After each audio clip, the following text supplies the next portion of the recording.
Hey, Douglas Roegiers in the house. How you doing, pal? What up? Great, great guys. Good to see you.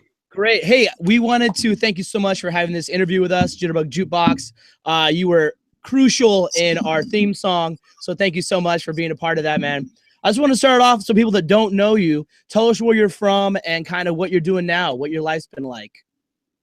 What life's been like? Well, I'm originally from a little town called Burbank, not from California. Burbank, South Dakota, little small town. Sneeze and you miss it kind of town.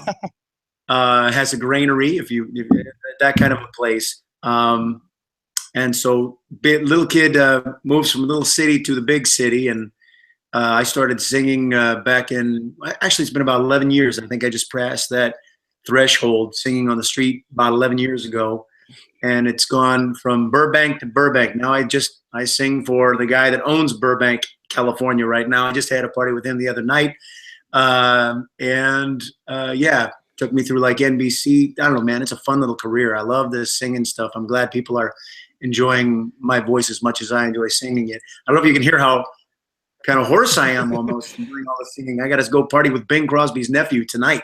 So. Oh, you're talking about Phil Crosby. Not Phil. We're talking. That's his grandson. Talking about Johnny Holiday. Oh, Johnny Holiday. His party at the Skate Club this evening, the 18th, Right. which is when we're filming or recording this. But yeah, man, I got to run out the door. I'm sorry, it's got to be so short. So No worries, man. And it full circle in many ways. The Bing Crosby full circle, the Burbank full circle. You know, it's all coming back around. That's awesome, brother. Congrats on that. You're awesome. So, quick question on that. I also grew up in a small town, and I think Marshall may have as well. Smallish, yeah. Yeah, smallish. How do you feel like growing up in a small town influenced you as a musician, as an artist, as an individual, especially living in a bigger city now? Well, I guess I can definitely say very positively. It is very grounding. I believe in community. I could say that, and that was something that when you're growing up and you have everybody kind of knows who you are and what you do and what you're like, and they have expectations of you and your family down to like what your siblings did. I had older siblings I had 3 older siblings, 12, 13, and 14 years my senior. So I had college professors who felt like they knew me when I got into university. But to go from that small town mentality and jump into the big city where everybody just kind of leaves you alone and lets you do your thing. And then to come out here to California where I just put on a hat and everybody started looking at me a different way. And you kind of, in Los Angeles, you can kind of form your own image. And that have played a lot, I think, in my own career as well. I put on my granddad's hat, started singing on the street for dollar bills, and people absolutely responded to it. That's awesome. Did you know you always wanted to be a singer? Like, were you like, when you were a little kid, you're like, listen, I'm going to be a singer, mom and dad. That's what I want to do. Or like, how did you become the crooner that you are today? My story goes, I was about 4, I think, or 5 years old when my mom took me to a production of The King and I that my sister was in. And I remember I didn't recognize her. And I thought that was really cool. She also took me to a production of Jesus Christ Superstar. My brother was in it. He played Judas and he died. And I was like, when I went backstage and saw him afterwards, I was like, oh my God, you're alive. It blew my little mind. And so I kind of wanted to be an actor from that point. I told my mom when I was like 4 or 5, I said, I want to get up on that stage and do what those people do. And that carried into, I went to the Black Hills Playhouse. And someone from out there took me to New York. And then I was in New York back in 1998 when Frank Sinatra passed away. And they lit the Empire State Building blue. And I remember thinking in my Midwest mind, saying, God, who do you have to be for them to light the Empire State Building the color of your eyes? Like, it's so specific and shows so much respect. And I said, man, there's not going to be somebody else like that. And I felt like I just missed something. Our generation, we just missed what could have been one of the most awesome times. And it's that kind of a feeling. So I said, well, I want to learn more about this guy. And then as I got into the music and learning the difference between who Bing Crosby was, Bobby Darin, Dean Martin, and these guys, their voices and their styles, it turned, as I got older, turned into, I want to kind of like help even educate the younger kids. And that's one of my favorite things honestly right now is I was at a gig last night, and it's a bunch of people dancing all elegant, and there were a few little kids, probably 10, 11, 12, 13, in tuxedos, and you make eye contact with them, smile, give them a thumbs up, and they just light up. And then they hit the dance floor with their grandmothers and they start dancing. It's like my That's favorite awesome. thing. You're influencing the new generation. Yeah. Too many people these days look and see what other people are doing in the club, and That's what great. you need to be more concerned Yeah. about is what you're doing, you know? Yeah. Make sure you a look bunch good. of mini crooners coming out of Yeah, this too, man. you know? Right, Young. right, man. They're gonna say, You know? "Oh, who's your inspiration?" Douglas Roegiers. That's right. That'll be wicked. That'll be neat. Yeah. That's great, man. Thanks for. I was always wondering because you know, being me and Marshall, we've been over to your place before, and we've seen the Frank Sinatra stuff all over your house. The being Those are all gifts.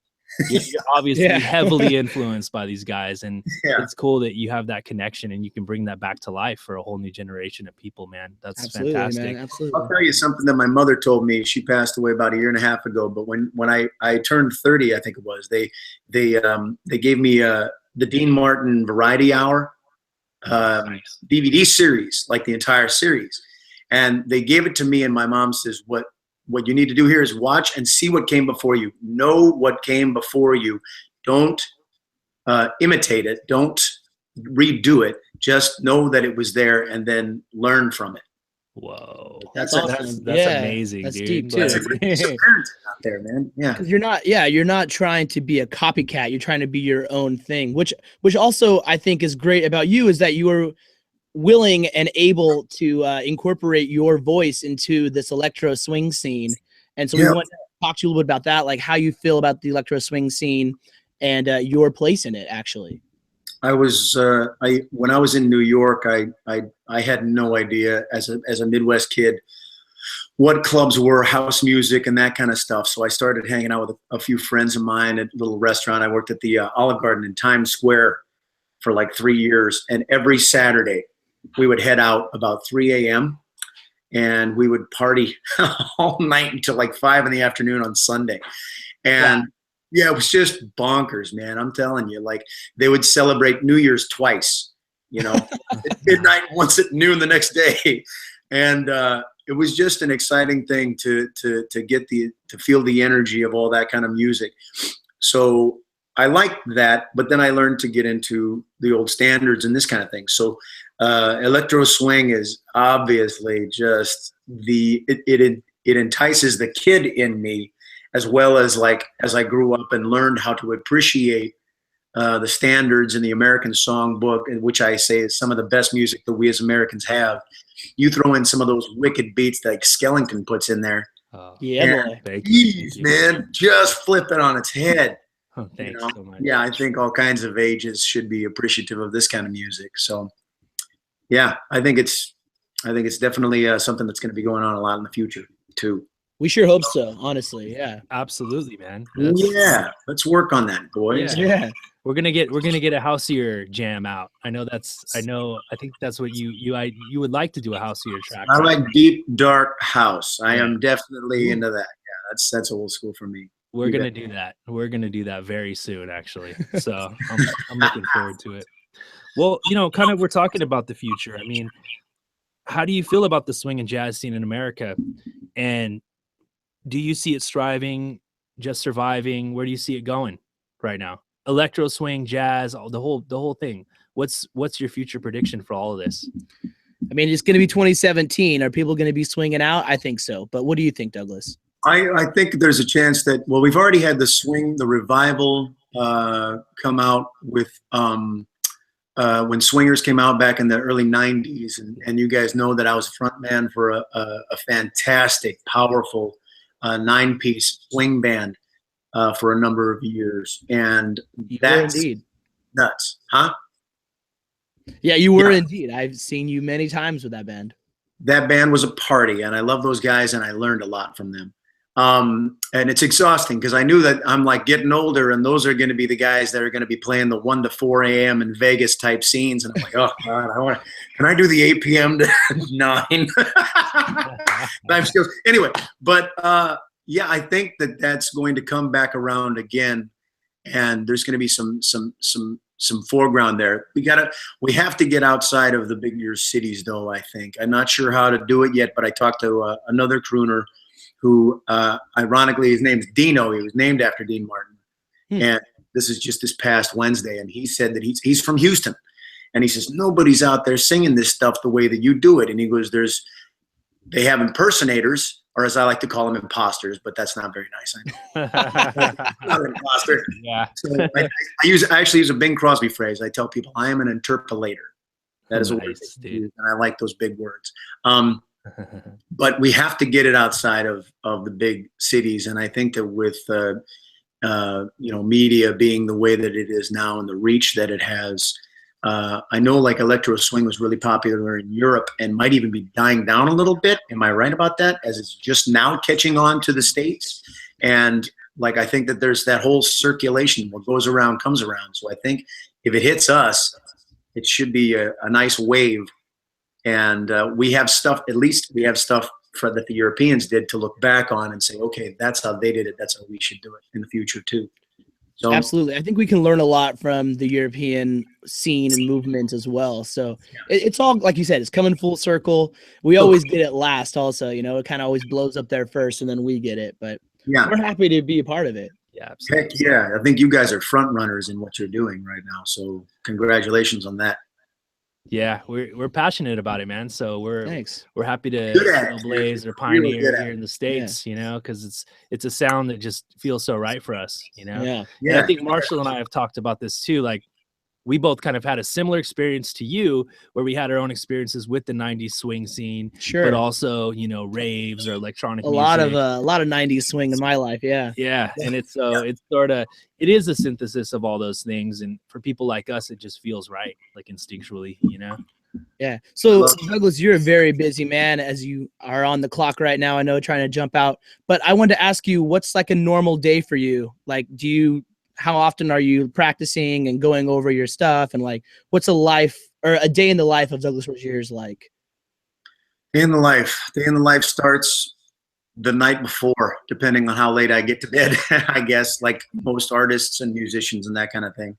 But I like to get up, and then you just kind of, what I do first is check emails, return phone calls, exercise almost every day just to keep the lungs in shape and keep your body in top physical form. And that's right. Hear that, kids? Exercise every day. Do it every day, and watch what you eat. Honestly, my girlfriend put me on an anti-inflammatory diet this past year, and in about, over the last year, I lost about 30 pounds. And I'm telling you, it really is. Stay in shape. It's very important, especially as you get a little older and stuff like that. You don't appreciate your youth until it starts to slip away. It's wasted on the young, man. Yeah. But then you're hitting your prime.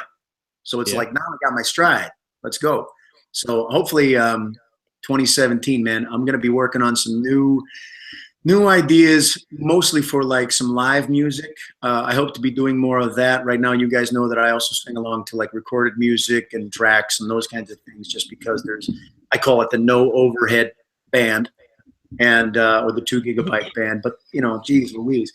But I do have like a little 7-piece band that I played at your place, Marshall. You guys are awesome, man. You called them what was it again? I don't know if I necessarily have a solid name for it. I might just even use my own name and call them the Douglas Roegiers 7 or something. Yeah, so, I think it was Lucky 7. Yeah, Lucky 7, I think, was the one. I've also called them the guys. It's just random stuff, the mellow tones. They sounded great, though. I definitely highly recommend checking out Douglas Roegiers and his 7 members. Yes. Hey, very touching, yeah. We just Can you tell us where we can find you on the internet and how our listeners can get a hold of you? At this point, check out my musician page on douglasroegiers.com is my website. You can also see me on Facebook at Douglas Roegiers. The musician page is there. I think Instagram, I have an Instagram, D Roegiers. I don't put too much on Instagram, though. I don't work with pictures as much as I like to work with video, but I'm just working live a lot. So it's one of those, if you go to my webpage, you can find the calendar, and just hover and click, and it'll take you right to the location that I'm singing at's website. Right now, I'm just trying to kind of stockpile so I can pay the members of the band and take care of those guys too. Musicians don't make enough money, so we got to change that. You got to support the live music. Support the live music, guys. Those guys are so important. Yeah. So, do you have one last question? You know what? Duke Well, Skellington. let me think about this one, because I was thinking we would maybe end on where we can find you.